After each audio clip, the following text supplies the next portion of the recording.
Sure is wet and windy out there today. Perfect day to play in the forge.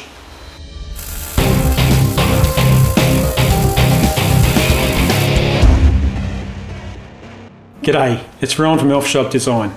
Today's project is going to be made using the blacksmithing gas forge and the wood lathe. Now, a little while ago I bought these boots, but the pull hook at the back is too small to fit my finger in. So I thought this is a good opportunity to make a little practice piece, get my blacksmithing skills a little bit better, and I can make something useful. So I'm going to use iron for the hook and a little bit of osage orange for the handle. Let's go and choose the iron. I'm going to use some 10mm solid square bar because it's what I've got, but also because rounding out square stock is one of those fundamental skills that I could certainly do with a lot more practice in. I'll turn a handle on the wood lathe, but you could just as easily shape the iron if you wanted to make the whole piece out of steel. I'm roughing out the shape to get my length, and then I'll get to work.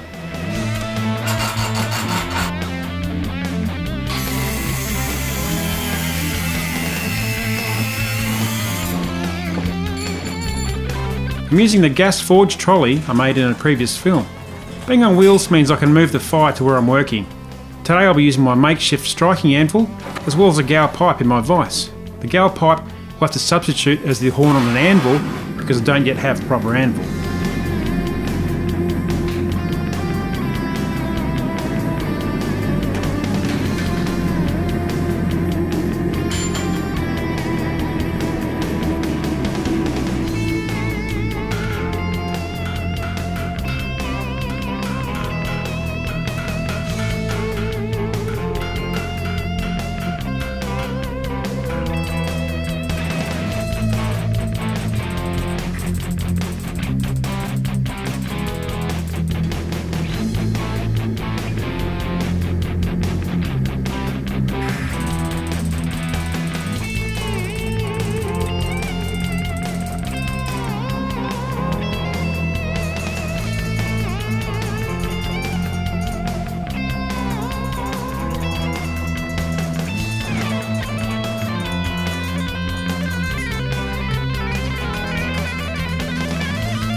This is a piece of osage orange I started turning a while back and then noticed it had a huge crack in it as well as a big hole.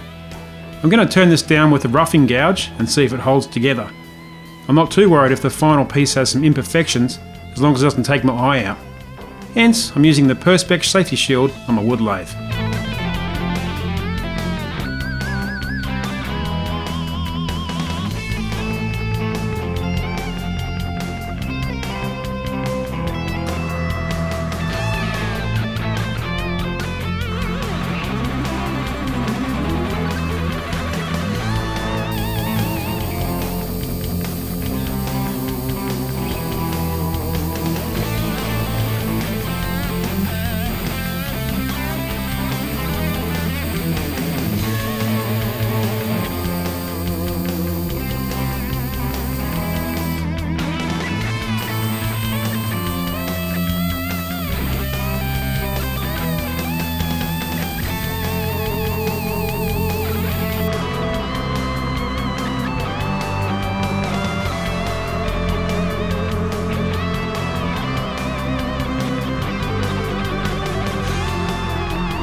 After cleaning up the square hole with a file, I cut a notch to give the glue more tooth.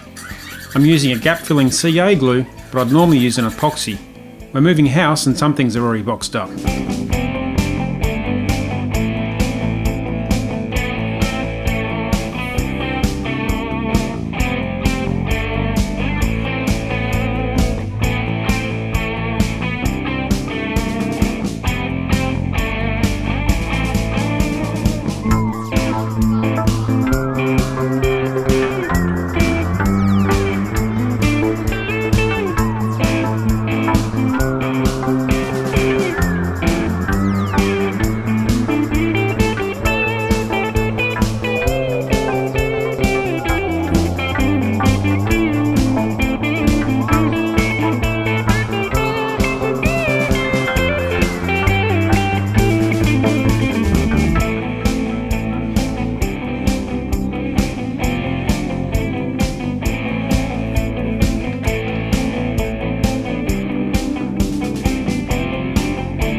I wanted to experiment with a clear epoxy resin for the finish.